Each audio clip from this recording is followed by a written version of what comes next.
Vini Curiosity, July 2021. Zoom tasting is going to be on the 22nd of July, so your deliveries are booked for the 20th or the 21st of July. If you're not signed up for the sample bottle tasting and you are interested in receiving it, please do get in touch. My email address is ben@batwine.uk, or just give us a call. Emma and I can sort that out. Now, the wines.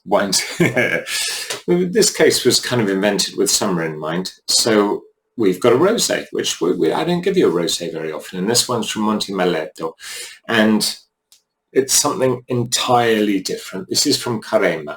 And Carema is the region that is just below Donnas. You've had Donnas wines before. And it is above Canavesi, which you've had Favaro's wine as well. He's Canavesi winemaker. And in the Canavesi area, it's mainly Erba Luce, but they also have some Nebbiolo. They're up in Aosta. It's nearly all Nebbiolo. Here in Carema, it's kind of mixed, but it's mostly Nebbiolo. But the slope, it's the most extreme winemaking. It's just like Donnas. You can't walk up these slopes. They've got little pulley systems or little trams that carry the grapes up and down the slopes as well as everything else. So really difficult to farm up there. It's all on trellises. And this wine is staggering, really. So it's a low intervention rosé. It's made without any temperature control. Gianmarco hardly makes any wine. He only makes a few thousand bottles. So it's something entirely different and really should be treated more as a light red wine than a rosé. So don't over chill it. Have it with fine foods. It's truly delicious. I hope you enjoy it. The two white wines that we're doing for longer term Vini Curiosity members, you'll recognize Palmento, Costanzo, Bianco. This is a new vintage. It's Carcante with some Catarato in very old vine, grown on terraced volcanic slope on the which side is it? It is on the east side of Mount Etna. It's glorious spot, and the Palmento, they've done an immaculate job of the restoration of the building, of the vineyards. It's pretty much spot on, perfect. You've had the Monte recently, and this is the big boy. This is the superior one from that estate. 18 is a cracking vintage. It's very, very lovely. And then we've also got Sant'Agnese's Vermentino, which is a totally different style. Paolo developed this one as his kind of natural wine, and it's got more skin contact than nearly anything else I've ever tasted from Italy in white wines. And it works because the extra skin contact gives it a remarkable freshness, length, power.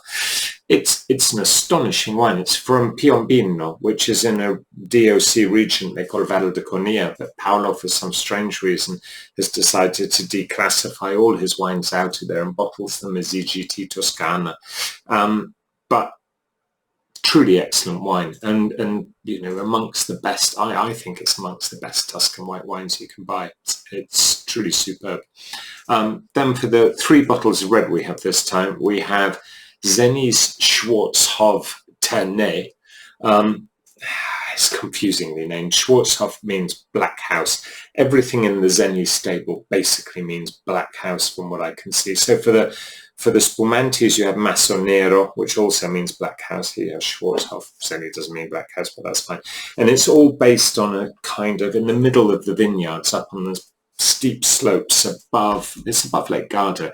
And as the Adige swivels its way up towards the Austrian border, you've got these amazing hillside slopes. So here, Roberto jokes, or Rudy jokes, you don't have too much trouble picking the grapes because you don't have to bend down because the slope's like this. So the vines, you're standing up, the vines are nearly at head height, or where you're picking them from are great if the weather's dry, not so good if it's wet.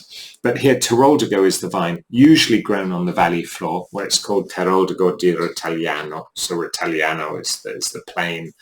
Teroldego is the grape type. Because it's grown on the slopes, it misses out on the classification for Teroldego.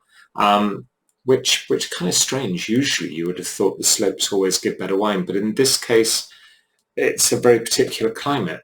But this version that they've made is something very, very special. The grapes are trodden in barrels. It's very hands-off winemaking. So when Rudy made it, he broke away, if you like, from his father and his uncle's highly technical style and moved towards more natural, more hands-off, wild yeast ferment, the rest of it. I think it's staggering wine, really lovely. And then we've got 2 wines from Bionda, and the Ravazzol is the single vineyard Amarone. There's not really much else to say. It's a staggering wine. It's 16% alcohol or something. You could argue this isn't a summer wine, but you can have it a tiny bit chilled, and it does go extraordinarily with a barbecued steak or a grilled steak. So, don't give up on it. Look on it. The other way of looking at it is it's an alternative to port. Have it at the end of the meal with dates, figs, whatever you're having. It's astonishing as Vini di Meditazione, however you want to put it. But glorious wine. However, the Casal Vegri, which is his single vineyard, Valpolicella Superiore, this is off the scale. 2018. Wow. Alessandro is quite funny about it because he said it sort of crept up on him. They didn't really think 18 was that astonishing at the time of making it. But as they keep coming back to it, they keep realizing that this is potentially one of the great vintages. And for me, the Casal Vegri has just come of age here. This is my favorite Casal Vegri to date. And this is the wine which my eldest Polly once said, Dad, why do you bother selling anything else? Surely Casal Vegri is just your best wine. And I kind of, to a tiny degree, saw what she was talking about. I think it is an astonishing wine. So the Casal Vegri is made with no dried grapes. It's made from an exclusive vineyard which is reserved only for naturally aspirated Valpolicella. The Ravazzol, however, is from the highest part of the vineyard. It's a particular cru, which is why it's allowed to be called Ravazzol. And by cru, I mean a geographical area that's recognized for its quality. And the 2015 vintage. Well, I'll write about it in the notes. You'll see it all. And the tasting should be spectacular for this, so I hope you can make it. And as I say, any questions at all, drop me a line. My mobile's on the website, and my website or my email is ben@batwine.uk. The website's bat.wine for those of you who are watching it randomly. Okay, bye.